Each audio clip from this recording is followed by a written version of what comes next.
Hello Riders, balik lagi bareng gue Pras dari PRSTA Motovlog. Mungkin untuk video kali ini agak berbeda dari video-video sebelumnya, karena dengan terpaksa gue harus menggunakan footage video gue yang lama untuk gue bikin konten kali ini. Dikarenakan kemarin sebenarnya gue udah bikin konten, tapi karena ada kesalahan teknis dan nggak bisa gue upload. Di sini juga sekarang hari ini lagi hujan di luar, jadi pada akhirnya menghalangi gue juga untuk bikin konten hari ini. Dan menurut gue daripada nggak ada konten yang gue upload, jadi mendingan gue manfaatin sisa video-video yang ada sebelumnya yang pernah kerekam dan belum sempat gue upload untuk gue jadiin konten hari ini. Dan kebetulan juga gue udah ngebet banget karena ada yang pengen gue sampein tentang isi hati gue, tentang keresahan gue gitu. Jadi untuk hari ini mungkin konten kali ini adalah temanya deep talk aja ya, karena memang ini harus dibicarain dengan dalam. Dan gue mohon buat yang nyaksin video ini jangan di skip, saksin sampai selesai. Gue usahain durasinya nggak lama biar nggak makan kuota kalian, karena ini dikhususkan juga untuk sama teman-teman motovlogger dan penikmat konten motovlogger ya, untuk audiens di luar sana, supaya nggak salah paham, miskomunikasi dari penyampaian gue ini, dan juga bisa memperbaiki pola pikir kita sama-sama gitu. Jadi begini men, mungkin untuk teman-teman yang sesama motovlogger atau untuk kalian penikmat konten motovlogger mungkin pernah dengar atau pernah ngeliat ada meme atau meme yang menggambarkan motovlogger itu arogan. Pasti pernah. Kalau gue pribadi pernah pertama kali awal ngeliat konten topik tentang motovlogger arogan itu, pertama kali gue lihat itu antara 2 tahun atau 2 tahun yang lalu gitu.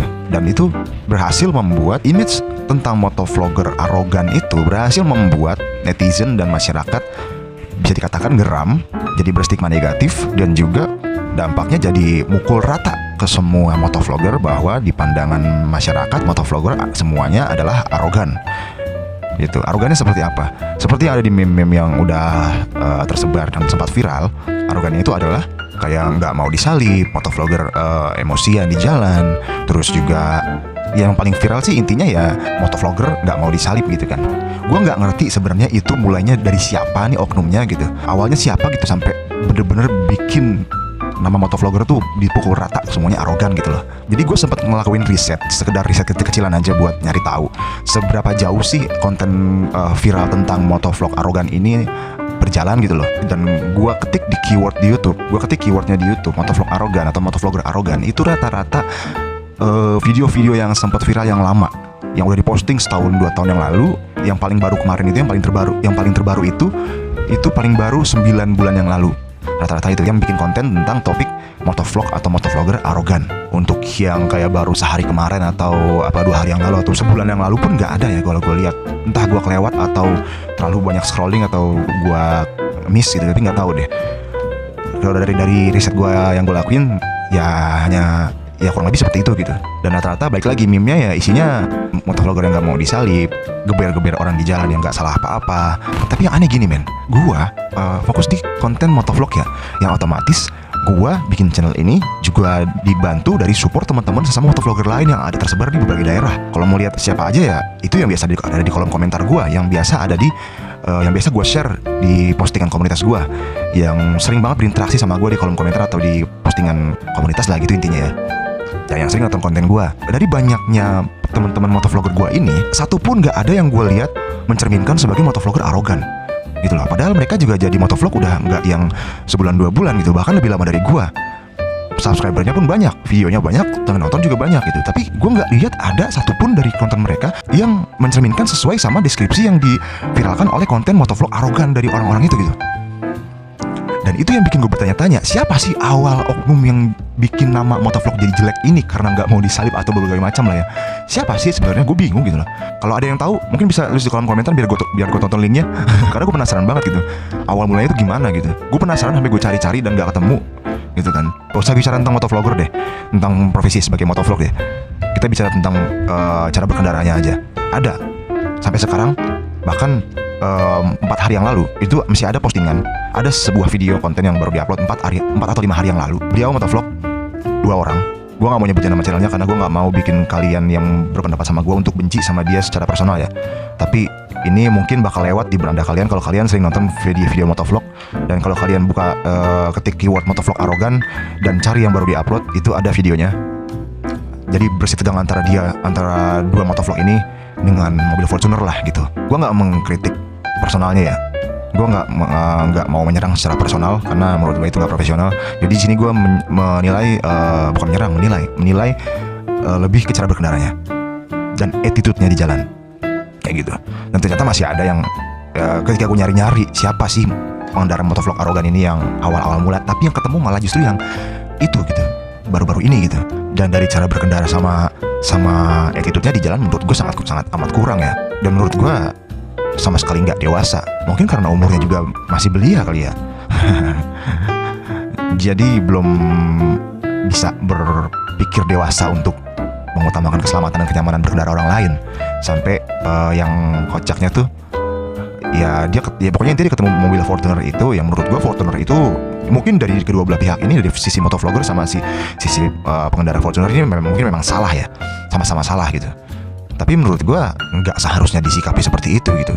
Mobil Fortuner nggak nyerempet, nggak nyenggol, nggak apa kok, dia cuman jalan. Kalau emang ngebul ya emang mesinnya diesel kan, emang namanya cumi darat ya kan, ngebul dia pasti ngebul gitu loh, nggak bisa disalahkan gitu, nggak bisa disengajain gitu kan. Dan gue lihat emang dia itu mobil emang melaju kenceng karena emang mungkin memang bisa jadi dia ada keperluan gitu kan, ada buru-buru atau orang tuanya sakit atau keluarganya ada yang sakit, dia buru-buru jalan. Tapi dengan pikiran yang kurang dewasa, dua orang motovlogger itu nyusul.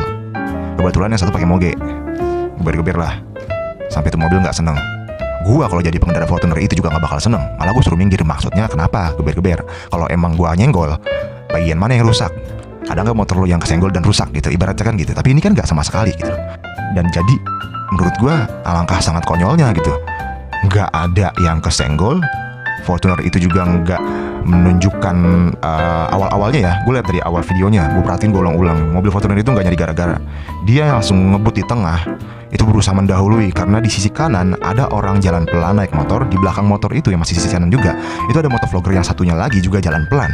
Di sebelah kiri ada mobil berhenti dan ada beberapa pengendara juga. Otomatis kalau emang dia mau buru-buru, dia dari tengah karena tengahnya kosong.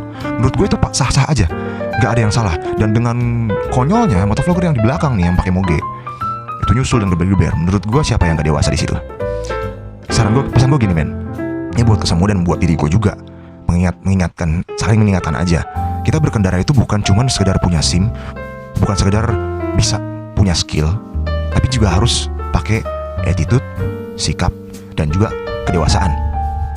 Makanya kenapa pengendara di bawah umur dilarang bawa motor atau bawa kendaraan? Karena mereka belum dewasa, pikirannya belum dewasa. Berkendara itu harus dituntut punya kedewasaan. Supaya apa? Supaya kita bisa menghargai keselamatan orang lain, menjaga kenyamanan berkendara orang lain. Siapa sih yang mau sampai rumah kakinya cedera? Siapa sih yang mau kehilangan anggota keluarganya karena kecelakaan? Gak ada kan? Gitu loh. Jadi lebih baik, alangkah baiknya sebelum kita berkendara, sebelum kita memutuskan untuk jadi pengendara atau siapapun gitu, lo punya keluarga yang suatu saat nanti bakal pakai kendaraan, tolong ayo kita sama-sama edukasi supaya bisa lebih dewasa lagi di jalan gitu loh. Gue bodo amat siapapun yang nonton video ini bilang gue munafik atau gimana, terserah. Ini video edukasi, ini harus disampaikan demi kebaikan bersama men. Karena aku juga resah di jalan kalau misalkan cewek gue di jalan keserempet sama orang karena naik kendaraannya ugal-ugalan. Gue nggak akan terima kayak gitu. Jadi sebelum kejadian seperti itu sama anggota keluarga dan orang terdekat kita, gue pengen himbau di video ini sama-sama ingetin aja gitu. Karena jujur dari cap motovlog arogan itu aja gue agak sedikit kesel ya. Karena gue seorang motovlog, hobi gue naik motor dan hobi gue ngomong, ngebacot. Jadi gue ngebacot di jalan, namanya motovlogger. Motovlogger, motor video blogger, itu artinya. Jadi kita naik motor berkendara sambil ngerekam situasi di jalan, membicarakan sesuatu hal. Dan ada juga banyak, gue nggak peduli siapa aja yang nggak setuju sama gue, silahkan, itu pendapat kalian, gue menghargai aja. Ini juga pendapat gue. Ada juga yang gue nonton channelnya Gus Ali sama Fadelski kalau nggak salah, yang beberapa bulan yang lalu gitu. Di konten itu mereka ngobrol tentang dunia motovlog yang sudah berubah, nggak kayak awal-awal gitu. Dan di sini banyak juga konten channel motovlog yang mengatasnamakan motovlog dengan atribut helm, action cam, dan motor gede, tapi isi kontennya nggak sesuai banget sama apa yang namanya motovlog. Dan di situ rame. Gue setuju sama pendapat Gus Ali. Yang salah sebenarnya bukan konten kreatornya. Mereka punya hak untuk bikin konten berbagai macam, ya kan. Kalau misalkan temanya melenceng dari yang ada di tema aslinya, tema sebenarnya gitu, ya itu sebenarnya udah ada aturannya sendiri dari YouTube ya. Tapi mungkin konten-konten seperti itu menjamur karena dari audiensnya sendiri. Jadi di sini kalau mau yang disalahkan siapa adalah penikmatnya sendiri. Ternyata masih banyak penikmat konten seperti itu gitu. Gue sependapat sama Gus Ali. Yang salah itu dari penikmatnya. Banyak yang menikmati konten-konten seperti itu. Dan penikmat konten motovlog dari zaman awal sampai sekarang berubah. Zaman sekarang banyak anak-anak di bawah umur yang suka nonton motovlog dan banyak yang nonton konten motovlog. Jadi mereka mendorong video-video motovlogger yang nggak sesuai itu jadi naik ke permukaan dan jadi pasar utama gitu loh. Ya cukup ironis banget gitu lah, karena untuk orang yang sungguh-sungguh bikin konten motovlog kayak teman-teman gue ini, sesama motovlogger pemula dan motovlogger yang ada di yang biasa yang saling support sama gue lah gitu loh. Yang gue juga sering kunjungi channelnya, sering kunjungi channel gue juga gitu. Mereka ini kalian ini kan juga bikin konten, gue lihat tuh bagus-bagus gitu loh, kayak ngasih lihat pemandangan di desa, ada juga yang riding malam melihat suasana malam di Jakarta gitu. Terus ada juga yang membicarakan tentang situasi di jalan, keresahan-keresahan di jalan. Gue lihat konten-kontennya bagus-bagus, temanya bagus-bagus, dan upaya mereka untuk menyadarkan sesama pengendara itu juga banyak dan ada gitu loh.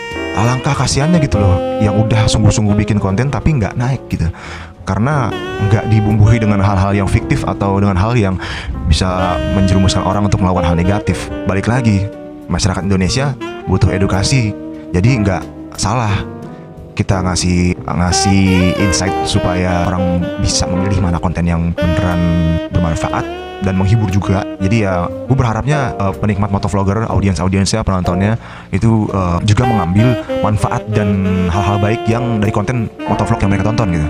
Jangan disukain karena hal-hal yang negatifnya aja gitu loh. Intinya sih dari gue gitu ya, supaya ya yang kita tonton, kita sebagai konten kreator bikin kontennya juga nggak yang cuman ngasih hiburan doang, karena kan ya kita nggak tahu pola pikir penonton kita itu sedangkal apa atau sepintar apa ya.